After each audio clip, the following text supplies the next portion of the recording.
Comparison kills people, whether it's a metaphorical death, spiritual death, or a physical death. Even an emotional death or mental death, there's definitely death involved when it's about comparison. Hi, I'm High Priestess Shailaja, and today let's talk about comparison. It is something that I have dealt with, something that I overcame, something that I healed from for almost 25 to 30 years of my life. It's only the last 2 to 3 years is when I started feeling safe being me, started feeling comfortable being me. Most importantly, started seeing myself for me instead of another version or a version from somebody else's perspective or somebody else's lens. It's been a journey. Keep watching to know, to understand as to what you can do to be able to overcome this if you are suffering the same or if you're going through the same. Comparison stems from the conception or the thought, the belief that two things are the same. They are on the same wavelength, same level, same frequency, and therefore you compare them. Compare between this and that, like how we go to the supermarket and compare between different products. So we don't compare between a body wash and a soap. We compare between body washes from different brands, soaps from different brands. We don't compare the price of apple with oranges. We compare the price of apple across different platforms, like different apps like Big Basket, Swiggy, or Big Basket, Instamart, or the local grocery store or the supermarket, so on and so forth. So we don't compare between things which are different, which have no commonality, which have no similarity, or which aren't the same. Right? Hearing this feels absurd, right? Comparing an apple with an orange and wondering which is better. I mean, thinking about it in itself feels very absurd. And this is what we do with people. Simply replace these ingredients, these things, and substitute them with people, because that's literally what we do. We substitute people into these categories, into these levels, and we compare them. Now, in some situations and instances, comparison is great. It's good because it is a healthy motivator, right? Like, say, for example, during an interview process, naturally, you're going to compare the experience, the background. You're going to compare the candidate's skills, the personality, so on and so forth, because you need to understand that which person will fit this role better. Which person would has those qualities that we are looking for or that we are seeking. So in some situations and circumstances, it is good. It helps you because it helps you understand, identify, and make decisions. In some situations, it is dreadful. Because let's say, take it the other way around, the interviewee, after the results, say suppose if the person isn't selected, they might associate this comparison with their worth. Especially if they've been searching for a job for a long time, or they've been applying for jobs for a long time, or there's a lot of family pressure or societal pressure or peer pressure, a lot of these factors, or their own mental pressure, their own mental traps and mental thoughts, all of these are putting pressure on them. Then they might take it as a hit to their confidence, their hit to a self-worth. What we need to understand is that we are all different. We are all different because we are all unique. Because if we were same, then we would have the same name. Everything would be the same. The name would be the same. The upbringing would be the same. The experiences would be the same. The lessons would be the same. The personality would be the same. The physical appearance would be the same. Every single thing would be the same.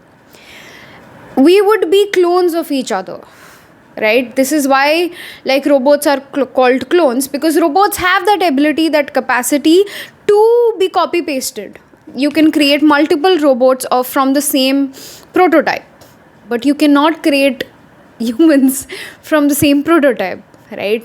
From the very same egg, even twins are different. Even if they look same, in the end, their personalities are different. The way they think is different. the way they approach, they do things, every single thing is different about them, right? So if twins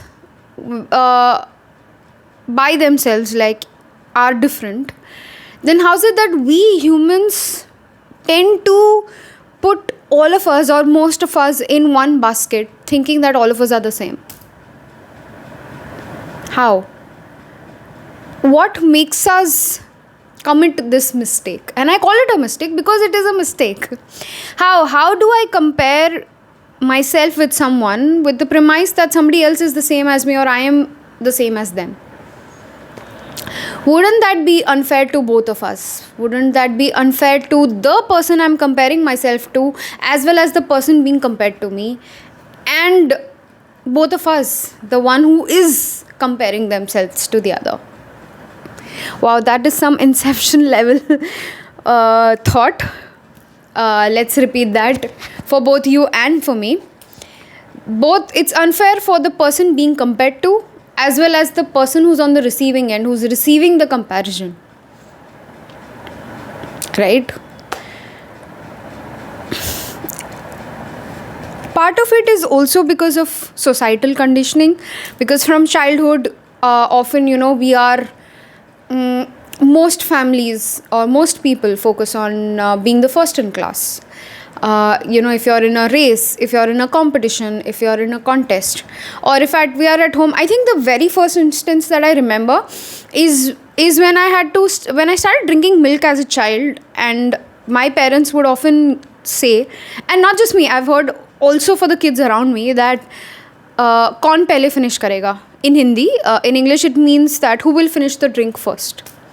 So I think it starts, and when you finish first, the parent or the people around are like clapping for you, are cajoling you, are celebrating that, oh yes, you are the first, tum first aa gaye, tumne jaldi khatam kar diya, tumne fatafat finish kar diya. So I guess it starts from there. And while that whole interaction, that whole moment is very innocent, because the parents are doing in an effort to train the child to be faster, to be quicker, to finish whatever the child is eating or drinking, over time, if left unchecked, it turns into a competition. Among siblings, there's competition, right?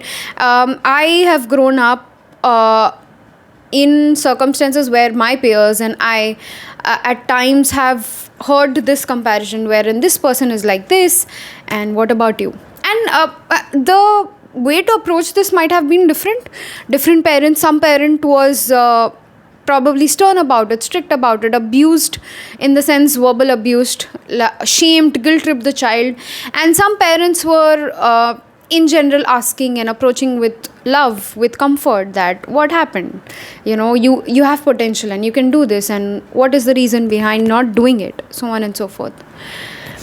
So all in all, what I am saying in summary is that yes, this conditioning stems from childhood, from various instances wherein as early as when you were 1.5 years, 2 years, you learnt the phrase that I need to be better than XYZ. I need to be better than XYZ.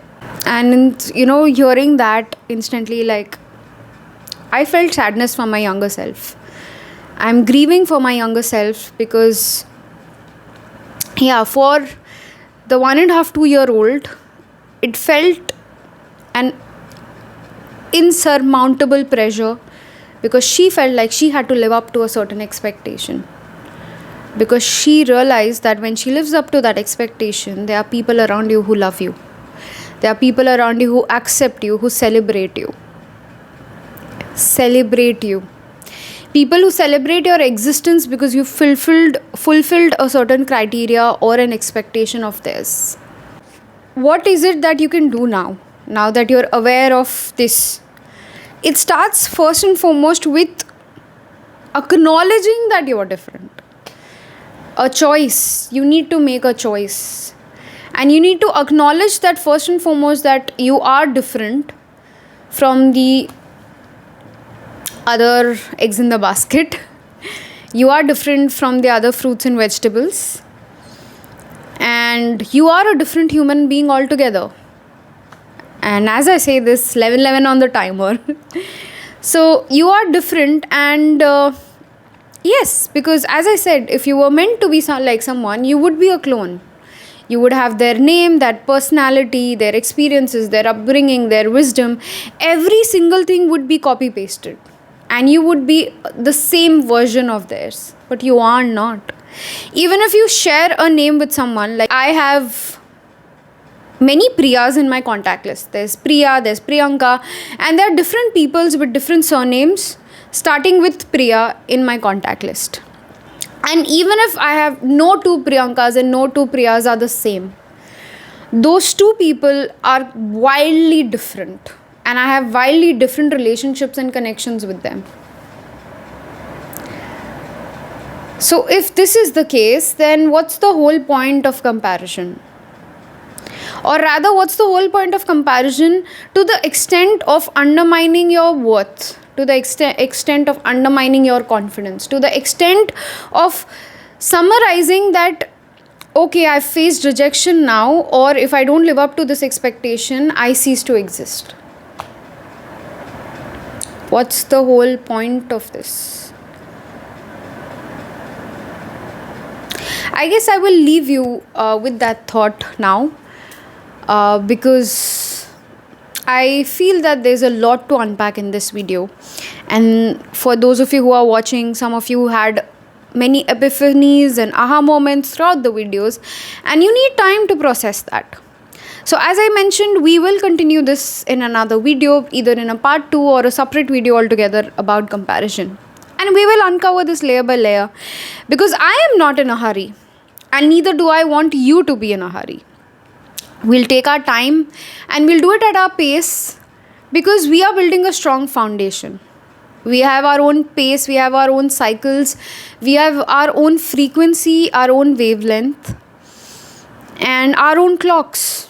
So we are going to live as we feel comfortable. We are going to unpack things as we feel comfortable. Some of you watching this video might be on a very evolved, elevated spiritual consciousness, and it might be easy for you to right now think about this and work on certain issues. And some of you might be at the beginning point of your spiritual journey and might need that love, support and care, that space to think about this, to process this, to take your time to understand this. So that's about it. And yes, I have a few openings for the month of April and the coming months for tarot sessions as well as healing sessions. For more details, check out the description. I also have a workshop, upcoming workshop, and which is a very fun, interesting, exciting workshop which is going to develop your storytelling skills. So check out more in the link in the description, and I will see you in the next video. Take care, sending lots of love. Like, follow, subscribe, share this video, because this helps me acknowledge, understand, see that there are people who are benefiting from my content. There are people who like my content is helping them. So your like, your share, your comment, your subscription, your follow helps me do more of what I am doing right now.